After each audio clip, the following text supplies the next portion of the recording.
बिस्मिल्लाहिर्रहमानिर्रहीम। इस्लामियात जमात दोम की 5वीं वीडियो में आपको खुश आमदीद। आज हम सबक नंबर 5 यानी 1.5 हदीस नबवी सल्लल्लाहु अलैहि वसल्लम के बाद दुआओं का सबक शुरू करेंगे और इस सबक में हम एक दुआ सीखेंगे।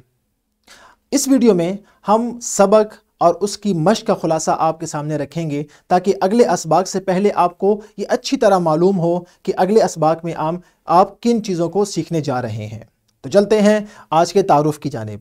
सबक 1.5 जिसका नाम है दुआएं, और इसमें हम दुआ सीखेंगे। दुआ की अहमियत और फजीलत और ज़रूरत हमने आपको जमात अव्वल में भी आपको बताई थी। अगर आप चाहते हैं तो वो वीडियो भी आप हमारे यूट्यूब चैनल पर देख सकते हैं।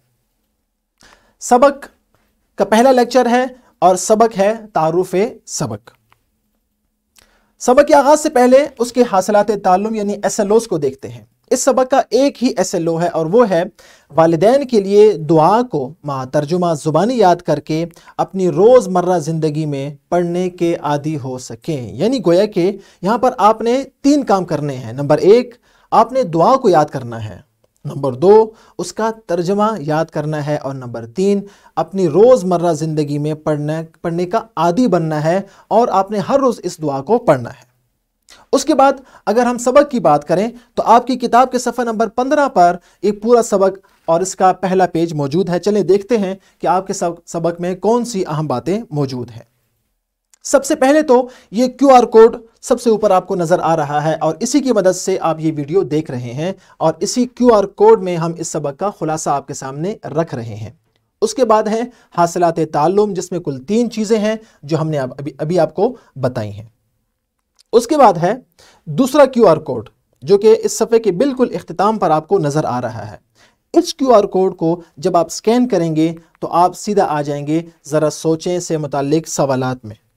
और ये सवालात तलबा से क्यों पूछे जाते हैं? इसलिए कि वो ज़हनी बेदारी उनमें हो जाए और इस सबक की तरफ उनकी रग़बत भी पैदा हो। उसके बाद किताब में है दुआ का मतलब, उसका मफ़हूम, उसकी अहमियत और उसके साथ ही वालिदैन की इज़्ज़त व अज़मत और उनकी फ़जीलत और उनकी अहमियत और कैसे हमने उनका ख्याल रखना है, कैसे हमने उनकी खिदमत करनी है, हमने कैसे उनके लिए दुआ करनी है। ये तमाम बातें हम आपको इसमें बताएंगे। उसके बाद आएगा दुआ सीखने का मरहला कि उसके अल्फाज क्या हैं। रब्बिरहमहुमा कमा रब्बयानी सगीरा, और उसका तर्जुमा भी हम आपको बताएंगे और हम ये दुआ और उसका तर्जुमा ज़बानी याद करेंगे। उसके बाद अगला मरहला है सरगर्मियाँ, जो कि इसी सबक से मुतालिक हैं और इस सबक की तफ़हीम के लिए इंशाअल्लाह बहुत मुफीद साबित होंगी। सफ़ा नंबर 16 पर दूसरा QR कोड और उसके साथ आपको ज़हनी आजमाइश के कुछ सवालात नज़र आ रहे हैं जो कि इंतहाई आसान हैं। अगर आप ये सबक गौर से सुनते हैं तो यकीनन इन सवालात का हल करना आपके लिए कोई मुश्किल नहीं होगा। उसके बाद है दूसरा QR कोड जिसमें हम आपको इस अमली मंसूबे के बारे में आपको कुछ काम देंगे और ये वालिदैन की खिदमत के काम आपने ज़रूर करने हैं।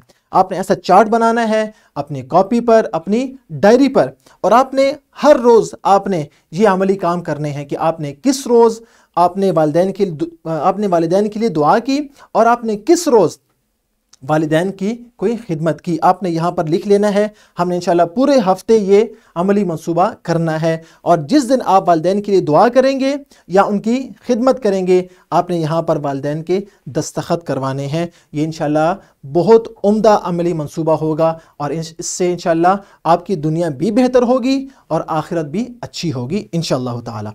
उसके बाद है रहनुमाए असातिज़ा, यानी इस सबक से मुताल्लिक और इन SLOs से मुताल्लिक असातिज़ा की रहनुमाई के लिए कुछ अहम नुकात बयान किए गए हैं जो यकीनन सबक को पढ़ाने में मुफीद साबित होंगे।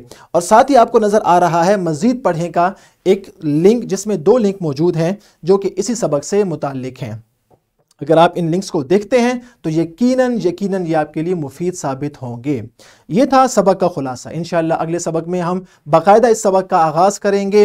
हर सबक में आपको मिलेगी उस लेक्चर की PPT, उसका लेसन प्लान और उसकी वर्कशीट भी जो कि आपने ज़रूर करनी है। इंशाअल्लाह अगले सबक में फिर मुलाकात होगी। फ़ी अमानिल्लाह।